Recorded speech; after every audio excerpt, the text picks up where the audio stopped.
We're continuing the first perek in Mishlei. We're holding Pasuk Het. But before I begin, just like for those who were not here last week, I just want to connect an idea from last week to this week. We spoke about the value of Chokhmah and Musar, and I perhaps did not clarify the Pasuk that talks about the benefit that everyone can have from Chokhmah and Musar. Shlomo Melech tells us, "Latet lifta'im orma lena'ar dat umzima." What will this Chokhmah and this Musar do? It will give to those who are peta'im. Peta'im are those who are considered simple. It will give them prudence, because those who are peta'im, those who are simple, people can take advantage of them. They can be easily misled. So this Chokhmah Musar, especially the Chokhmah Musar that we are talking about now, the one that's mentioned in Sefer Mishlei, will help a great deal of individuals who are peta'im with giving them the prudence to be careful and to avoiding the traps that are out there, the many traps. And it will also help to give the na'ar dat umzima. Young children are not mature, therefore they don't have direction. So this will give them dat umzima. It will show them the way, while they're still young, what to pursue in life, what to go after, where to put their time and effort in. Because a child does not know, a teenager for sure does not know, because he's all confused. So this can guide everybody. And what about a Chacham who knows it all? Even for him, Yishma Chacham v'Yosef lekach v'navon tachbulot yikneh. Even a wise man should pay attention, and he will, in doing so, increase his learning. So everybody has something to gain from all of this Chokhmah and Musar, as we will see B'ezrat Hashem in the next 2 years or so, as long as it takes us to cover Mishlei. There's a tremendous amount of good advice for everyone. There's a lot to gain from this. And now we have come to a very important pasuk that many of you perhaps heard. Shema beni musar avicha ve'al titosh torat imecha, which literally in English means listen to the instruction of your father and do not forsake the Torah of your mother. Even though it's the same idea, we still have to understand what's the difference between musar avicha and torat imecha, and why does it say Shema to the father and Al Titosh to the mother? Right? As I said last week, in every pasuk, there could be more than one interpretation. There could be more than one level of understanding of what Shlomo Melech is trying to communicate to us. First of all, Shema b'ni musar avicha. Shlomo Melech is telling us that the first musar that a child will receive, the first instructions, will be from his father, not necessarily from his teacher, not necessarily from a friend. A child growing up in a normal, healthy home, who has a good father, who will spend some time with him, the first musar that he will receive will be from his father. So therefore, Shema b'ni musar avicha, Shlomo is also talking to the father, not just to the son. Take advantage of this position that you are in, to give over musar to your child, because that is where he will first begin to understand life. The first instructions that he will receive will be from his parents. So this is being told to the father as well as to the child. Make sure that you pay close attention to what your father says. Torat imecha, Musar was with the father. What's Torat imecha? Torat imecha, commentators explain, are the various hanhagot, that the various things that we learn from our mothers, the various ways, the conduct, her attitude. A child spends a lot more time with his mother than with his father, and therefore he hopefully will adapt in his life many of the things that he saw by his mother. Hopefully he looks up to his mother. So Al titosh torat imecha, don't let go of all those beautiful things that you picked up at home that you saw your mother do, and keep that for the rest of your life. And the importance of these two, of the musar of the father and the Torah of the mother, is in order to retain the bond to the previous generation. We have a chain that is a continuous chain, a continuous connection all the way from Sinai to our forefathers. And the way that was able to work, and it was not severed, is because we retained that which we saw at home. that which we got from our father, that which we saw in our mother. So the combination of Musar Avicha Torat Imecha is very important in order to be able to retain that connection that we have all the way to Sinai. The shoresh, the root of this connection, or the tradition that we have all the way to Sinai, really is very, very dependent on a father and a mother. Depending on what the father and the mother do, could determine what the child will do. And that is why there's a great deal of importance and emphasis put on the dugma ishit, as we call it in Hebrew, the example that the parents set at home. But it's not so much the example, there's something else here. In the Aseret HaDibrot, it's not just in any other place, in the actual 10 commandments, there's a commandment of kabed tavicha vetimecha, honor your father and your mother. And for that commandment to be in the Aseret HaDibrot, it must be very, very important. I think you would agree. I mean, even though all the mitzvot are important, anything that is in the Aseret HaDibrot, part of the 10 commandments, that according to some rabbis were all said by Hashem, direct, means that it has a tremendous importance in the Jew's life. And what is the reason for that? Because if one respects his parents, hopefully he will respect his tradition. If one has no respect for his parents, then he will not necessarily respect his tradition. Therefore, there's a tremendous emphasis on honoring one's parents for other reasons too. We honor our parents, we take care of them for other reasons too, that Hashem wants us to. But part of this idea of honoring one's parents is because we want to honor our parents' tradition. It would be a contradiction for one not to follow his father's tradition and honor him. How could you honor your father and not honor his tradition? It doesn't go together. So in order to preserve that tradition, in order for it to be strong in the child's life, in the grandchild's life, there needs to be a kibud avayim. That is why the Gemara says before Mashiach comes, chutzpah tizgeh. One of the signs that Mashiach is approaching is that there will be a tremendous increase in chutzpah. Chutzpah means impudence. Arrogance. No, impudence. Arrogance is ga'ava. Impudence. A child will talk back to his parent, a daughter-in-law to her mother-in-law, even though that was always true. The young generation will not look up to the older generation. And that explains why there's become a certain detachment from the values of the past. Because of that chutzpah tizgeh, there's no kavod for the previous generation. If there's no kavod, there is distance, not only from the parents, but from the tradition as well. Shma b'ni musar avicha ve'al titosh Torah timecha. The commentaries say he's also talking about the Torah shebechtav and Torah sheba'al peh. Not only the written Torah, but the oral Torah. There have been groups in Jewish history that wanted to forgo anything the rabbi said. We will accept what the Torah says, but not what the rabbis say. No, they both go together. Shema b'ni musar avicha v'al titosh Torah timecha. The entire thing, whatever was important to our forefathers, should be important to us. We do not have the right to give up anything. Rabbis even tell us, Al titosh Torah timecha is referring to even minhagim. If you're a Sephardi and you have certain customs, or if you're Ashkenazi and you have other customs, you follow those customs. Those customs are also holy, they're also important. Al titosh Torah timecha, don't forgo, don't abandon even the minhagim of your mother, of your family.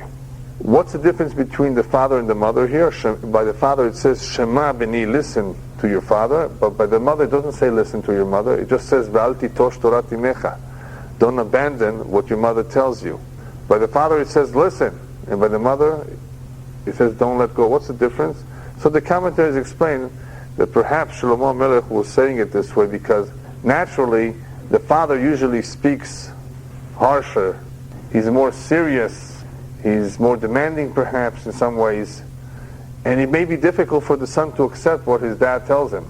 So Shlomo has to remind the son, Shema b'ni, to your father, even though he speaks to you the way he does, and he demands, and he disciplines you, he's harder than your mother, Shema b'ni, listen to him nevertheless, he's your father. Ve'al titosh Torah timecha, usually the women are much more gentle and much more sensitive, so he doesn't have to say Shema. He just has to remind the child, Al titosh Torah timecha, don't let go of it. Don't let go of what you saw in your parents' home. This pasuk of Shema beni musar avicha ve'al titosh Torah imecha is in some ways a continuation to what we said last week. The pasuk that we read last week was Yirat Adonai Reshit Da'at Chochma u'Musar Evelim Bazu. That the beginning of Reshit Da'at, the beginning of the acquisition of knowledge, has to be Yirat Hashem. One has to be God-fearing. Now the question is, how does one go about acquiring Yirat Hashem? So the pasuk says, Shema beni musar avicha ve'al titosh Torah imecha. What's the connection between the two? To acquire Yirat Hashem, I need to listen to my parents. So there's a very nice mashal.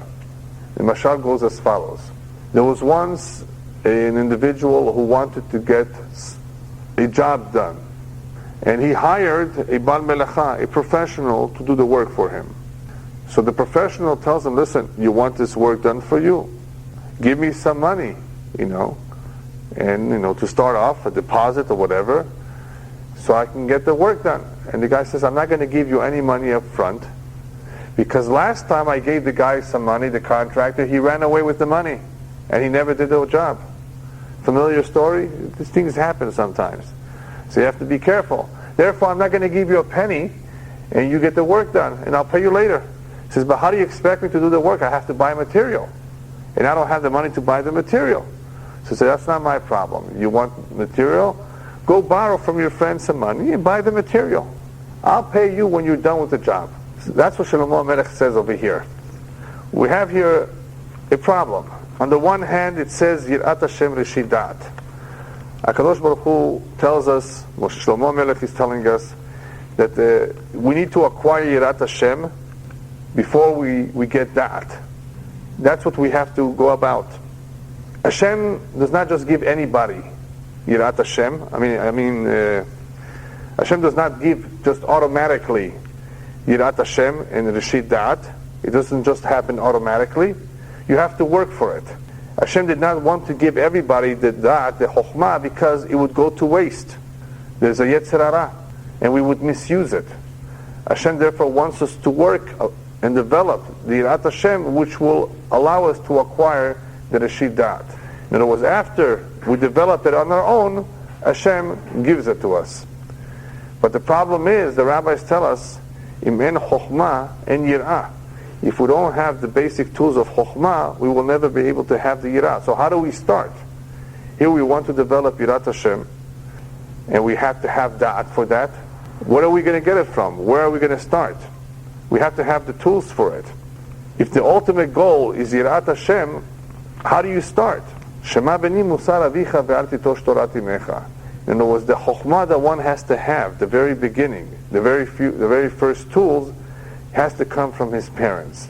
In other words, it's true that you will not be able to have the Da'at until later on, because you have to have Yirat Hashem first in order to get the Da'at. Right? You follow me? In order to be able to get the Da'at, you first have to have Yirat Hashem. But in order to have Yirat Hashem, you have to have Chokhmah. So where do you get the Chokhmah? Where do you get that money to buy the material? You have to get it from somewhere else.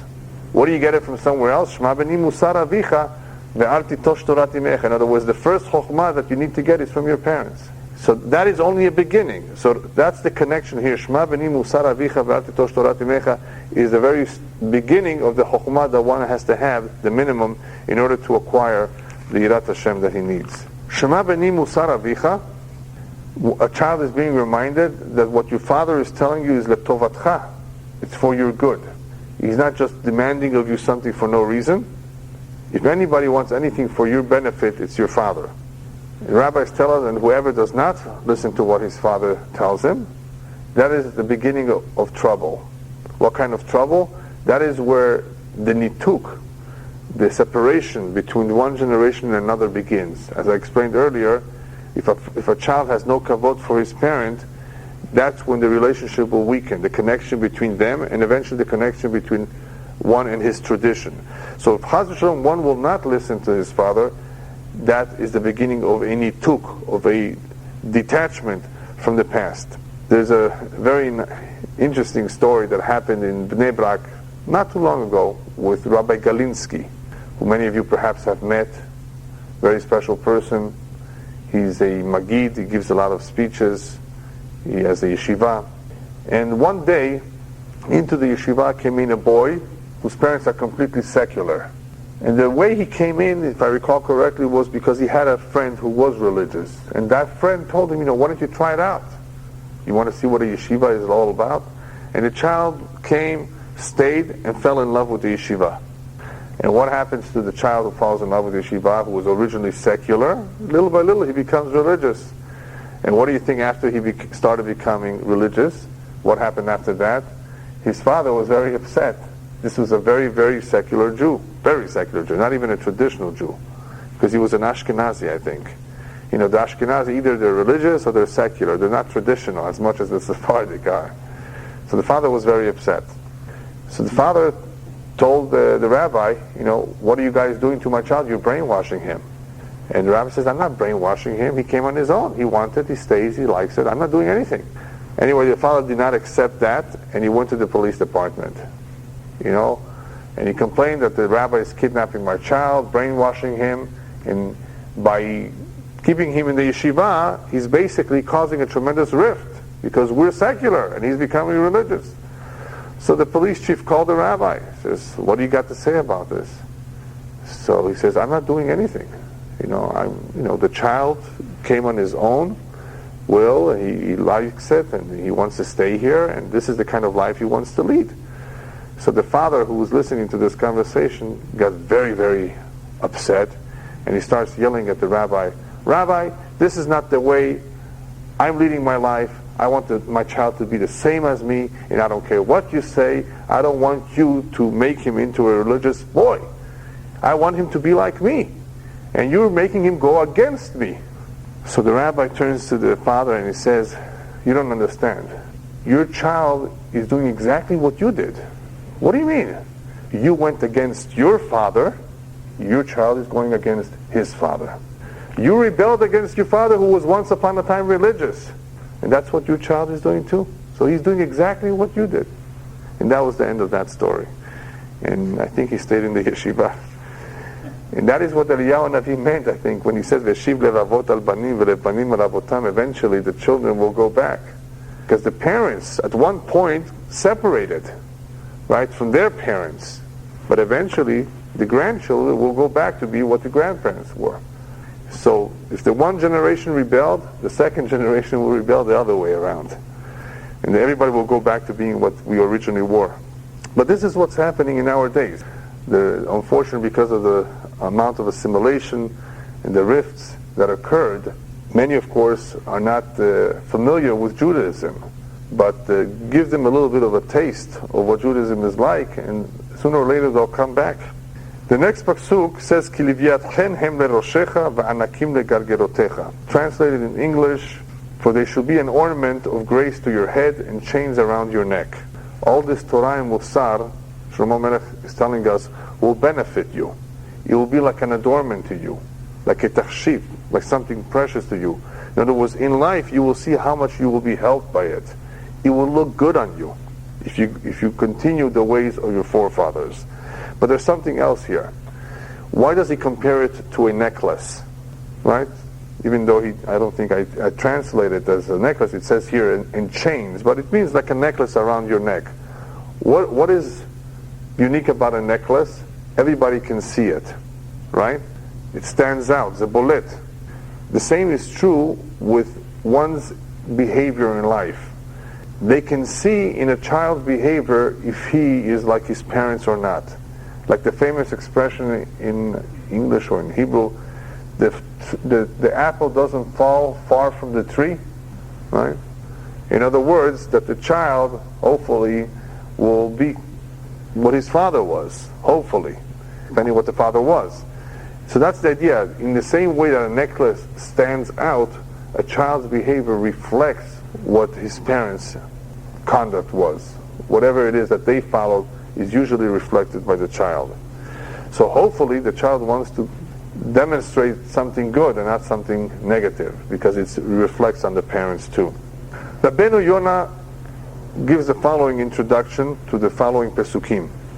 What we're about to see is the various temptations that give us problems in life, make it difficult for us to acquire this yirat shamayim that we want to acquire. And that is the special relationship that we have to have with Hashem, to be fearful of Him, to be respectful of Him. So Rabbi Kin says, in order to achieve that, we have to be aware of the various temptations that are out there lurking and attempting to mislead us. And they are as follows. Well, before we get to them, Rabbi Kin says there are several conditions that we need to be aware of what we need in order to achieve that yirat shamayim. Condition number 1 is chevra tova, good association, good friends. Number 2, to be careful of associating with the wrong people.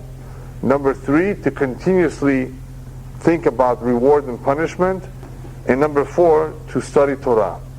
Rabbi Kin says these are the 4 conditions that one needs to help him in his way of becoming a God-fearing Jew. He gives this as an introduction to the following Pesukim, because what you're going to see now is Shlomo HaMelech is going to present to us the various forces out there that attempt to mislead us, and he begins with, and that's what we'll cover tonight, bad friends, bad environment. And the reason why he begins with that is because probably this is one of the most powerful influences on any human being. The environment where he lives in, the friends that he has, who does he associate with? That is the most dangerous one. That's the most powerful one. That can influence us a great deal. And that could be the cause to one's deterioration. If he was once a good person, you put a good apple next to a rotten apple, isn't that what they say? Somehow it affects the good apple. And so Shlomo HaMelech begins to discuss this after he told us, listen to your parents. And now he tells us what to watch out for. So I'm going to begin with the next pasuk. Beni mifatucha chataim al toveh. If sinners entice you, do not consent. That's the translation, the English translation. If sinners try to entice you, don't agree. The word here for do not agree is al toveh. What's al toveh?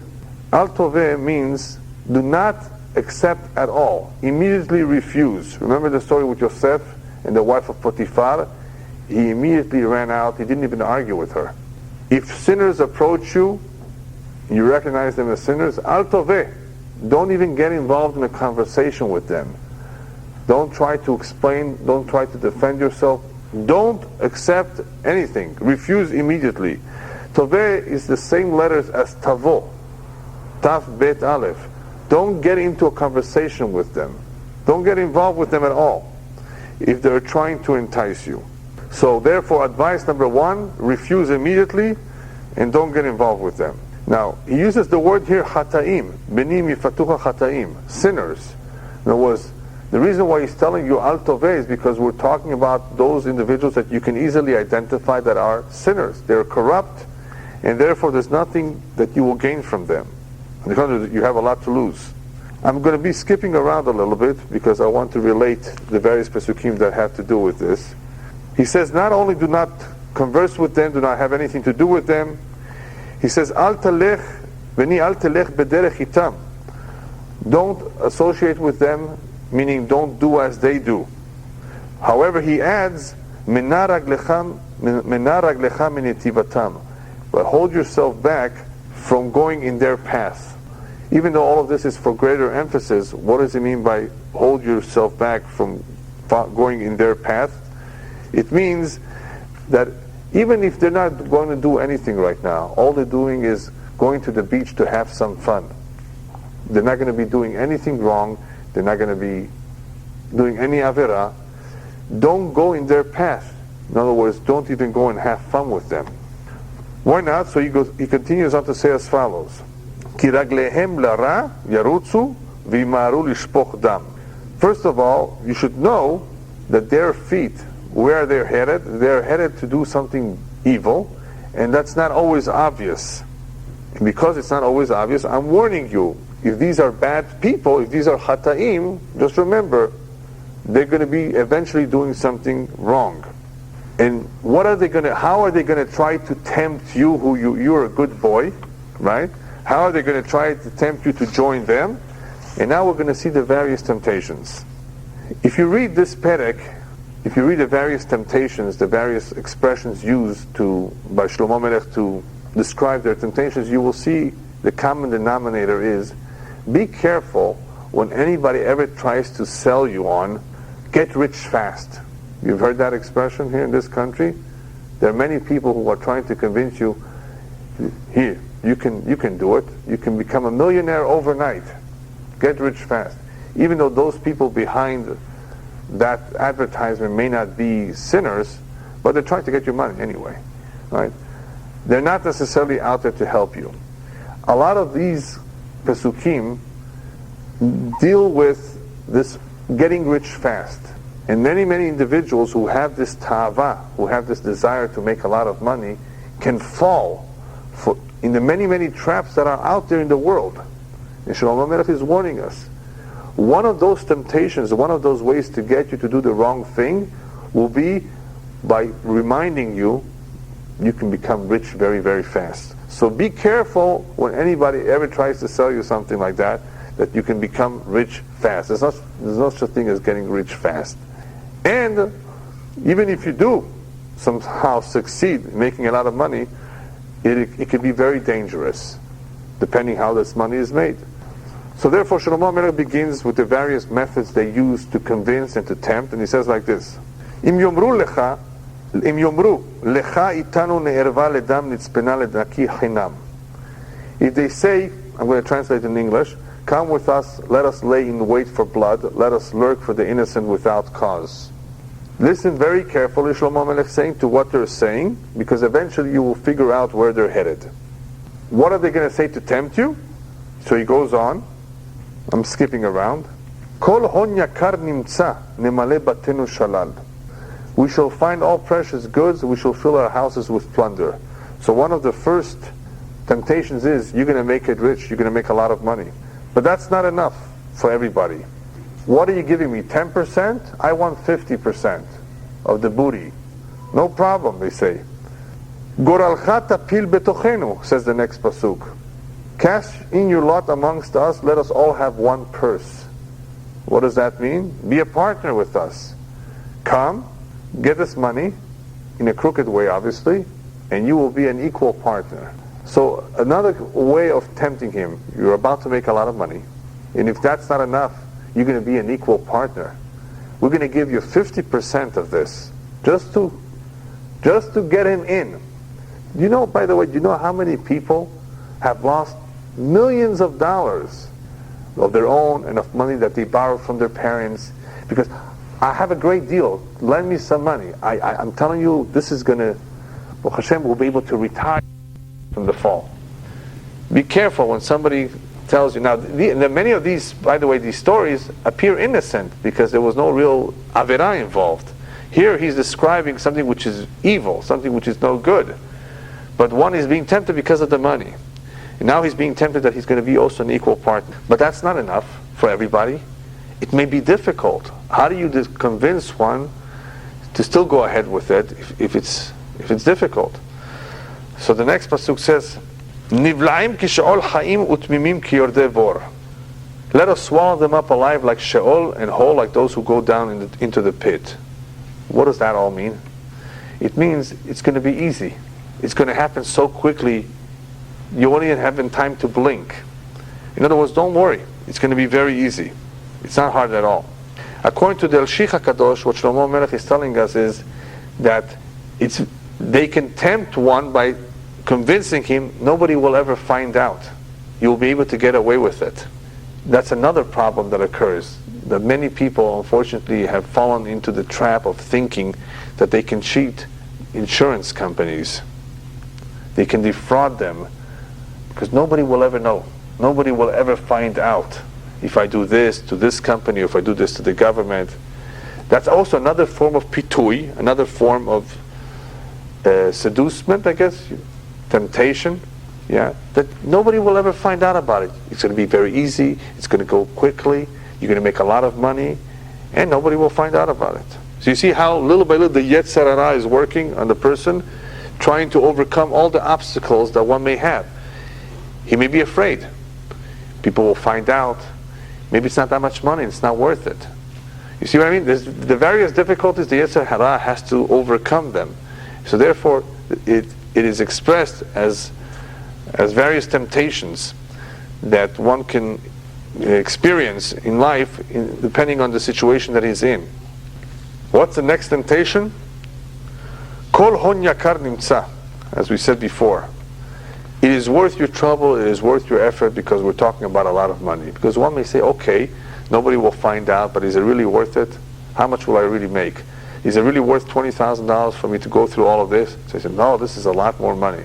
It's worth your time, it's worth your effort. You can be a millionaire. So through these various temptations, whether it's the Yetzer Hara or whether it's the friends that one has, one can easily fall into this trap. Now what happens if one is very, very strong and he says, you know what, I'm not going to be tempted, but I like them, I want to be their friends. So the commentaries explain, it is very obvious on what Shlomo Melech is trying to tell us, that even if you're not going to be tempted, even if you're not going to go ahead with what they're doing, you eventually, by associating with them, you will learn from them. One learns by association from his friend, by being with them, by spending a lot of time with them. You just learn, you become like one of them. So maybe not now, but maybe over time, one will become like them. Therefore, Shlomo Melech emphasizes, Beni al telech bederech itam. Just don't be with them. Don't associate with them. And he also says, Mina raglecha minitivatam. Don't duplicate their maasim. In other words, even though you're not together with them, you might be tempted to do what they did, because you think, oh, they got away with it. Maybe I will also do the same.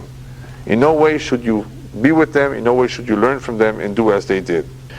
Then he adds another very important point. Raglehem ki raglehem l'ra yarutzu, because their feet take them to do the bad things. Their feet run to evil. What does that mean? Rabbis tell us, avera goreret avera. One sin leads to another sin. If one steals, he may come to shed blood. He may come to retzach. Because if somebody gives him a hard time, he might kill that individual. Avera, therefore, goreret avera. One sin leads to another sin. The Gaon of Vilna adds that there are many innocent people who really think that when they are approached by people suggesting something to them, quick way of making money, do this, do that, this is what will happen, people are really taken by the fact that they really think that these individuals are out to help them. Gaon of Vilna says, no, remember something. Kiraglehem l'ra yarutzu. These people are evil. Their whole intention is not to help you, it's to do bad. It's perhaps to help themselves. When they come and try to tempt you, suggest to you, recommend to you that you go along with this, they're not necessarily interested that you will really make it, that you will succeed. If they are evil, one who is evil does not have the ability to really do good. He's not thinking of helping someone else. It just doesn't work like that. Who was the guy that stole from the rich to give to the poor? Robin Hood. Was it Robin Hood? Yeah. There are no real Robin Hoods. I mean, maybe. It's a very rare thing. If one really steals, he doesn't have the heart to help, to do good. Kiraglehem lara, the Gaon of Vilna says, if somebody is bad, if somebody is evil, his whole intention and his whole direction is to do evil, not to help. So don't ever think that people who are evil are out there to help you if they tell you, oh, I'm going to help you get rich. It's not true. They're out to help themselves. They're evil. Next pasuk, Ki hinam mezurah hareshet beinei kol bal kanaf. This one is very interesting. Loosely translated, surely in vain the net is spread in the sight of any bird. What does that mean? The birds, when they fly over an area and they see some bird seed and they see a net, they don't think that they're going to get caught in the net. They think that the net is just there in vain, for no reason. And therefore they go after the seed, and what happens at the end? They get caught. Because they don't think about the trap. They think it's in vain. That net is just spread out there in vain. It doesn't have any purpose. But then they get caught. So the same is true with many people whose attitude is as follows. You know why I'm going to do this? Something which is not right? Because I know a lot of people who stole, who defrauded, who cheated, and they're getting away with it. And they are enjoying all that money That's stolen money, that non-kosher money. So because they see others, they think that there's no net out there. It's like the birds who think it's just they're not going to get caught. No, in the end, there is a net there, and eventually, no matter what you say and what you think and what you see, at some point, you're going to get caught. So don't be misled to think that just because people appear to be getting away with it, and it's okay for you to do it. If they did it, and they got away with it, then I should do it too. No way. Eventually, it's going to catch up with you. Rabbis tell us something very interesting about this pasuk. Birds flying over a net. The rabbis tell us that a bird can detect if the one who put the seed out there is a tzar ayin, if he's a stingy man or not. Birds can detect if the owner of a field is a tzar ayin. Tzar ayin means one who is stingy, one who does not, like to share his wealth with others. It's called a tzar ayin. How could they detect it? So one of the commentators explains because the reason why birds come back and forth to a particular place is because they notice that after a while the owners are putting out food for them. They're putting out a lot of food. So that is a kind person. And sometimes they get caught because of that. Because they've come back for the food and they don't realize that there's a net there to trap them. When they see only a little bit of food, they know this is the house of a tzar ayin. And therefore, the rabbi says they're not going to come and eat from that. In other words, the rabbis learn from the pasuk, Ki chinam mezorah reshet beinei kol bal kanaf. Bal kanaf, the bird, sees those few seeds out there as being wasted. Why? Because they're not going to eat from it. So it's a waste for the guy to put his seeds there thinking that the bird is going to come out and get the food. Because he's a tzar ayin, and the birds know that this guy is a tzar ayin, he's stingy, and they're not going to come eat from those few seeds that he's put out there. So therefore it's a waste for him. It's a waste for that guy to put out his seeds because birds will detect that he's a tzar ayin, that he's stingy, and they will not come to eat from his food. Can you imagine? Birds, I guess, are in some ways intuitive or sensitive. Animals can detect many things, including earthquakes and the like. And apparently, from this pasuk, rabbis learn that birds can also detect who is stingy and who is not. The next pasuk is, I'm skipping around again, Ken, orchot kol botzei batza et nefesh be'alav yikach. So are the ways of everyone who is greedy of gain, it takes away the life of its owners. What does all that mean? It means that a person who has a tremendous tava, a desire for money, cannot detect, cannot see that he's falling into the trap of the Yetzer Hara. Because he loves money so much, so are the ways of everyone who is greedy. They all fall. Because of the greed, because of the ta'ava for money, it is difficult for them to see that all of this is one big trap being set up by the Yetzer Hara. One has to therefore be careful with that. If he has a tremendous ta'ava for money, if he loves money, he will more easily fall than somebody who's happy with whatever he has. One who's greedy, one who has a ta'ava for money, it will be easier to pull him in. How would you like to make $150,000? Really? And this guy loves money, he's greedy, he's going to more easily fall into this trap. The ta'ava of the mammon gives one a difficult time in figuring out that this is a trap. He will not be able to easily detect it. He's blind. And they lay in wait for their own blood, they lurk secretly for their own lives. What's that? Rabbis tell us that in the same way that the intentions of a hunter are known from the start, we know what he's trying to do. In the same way, the results can be predicted, what will happen. In other words, it is clear what will happen to this individual who follows in those ways. In the same way that the bird gets trapped, the bird gets caught, the same will happen with anybody who follows this way of trying to take from others. What will happen to him? So the pasuk goes on and says as follows: Et nefesh be'alav yikach. Et nefesh be'alav yikach. The simple meaning of that means that he's taking the life, the nefesh, of its owner. So the rabbis explain, when you take somebody else's money, it's like you are taking his life. Sometimes the money is so valuable, depending on the amount, that it's like you've killed him. But the commentaries add that there's another idea over here, hinted. When one takes from others, it's like he's taking his own life. As they say in Hebrew, Sof ganav litliyah. The end of a thief is that he will be hanged. In the end, what will happen to him is that he will lose his own life because of what he wanted or what he was doing to others. And that is why the rabbis in Pirkei Avot tell us, Al de'atav tatfuch. Remember the story where I think Hillel saw a skull floating in the water? And he says the reason why you got killed or you drowned is because you drowned someone else.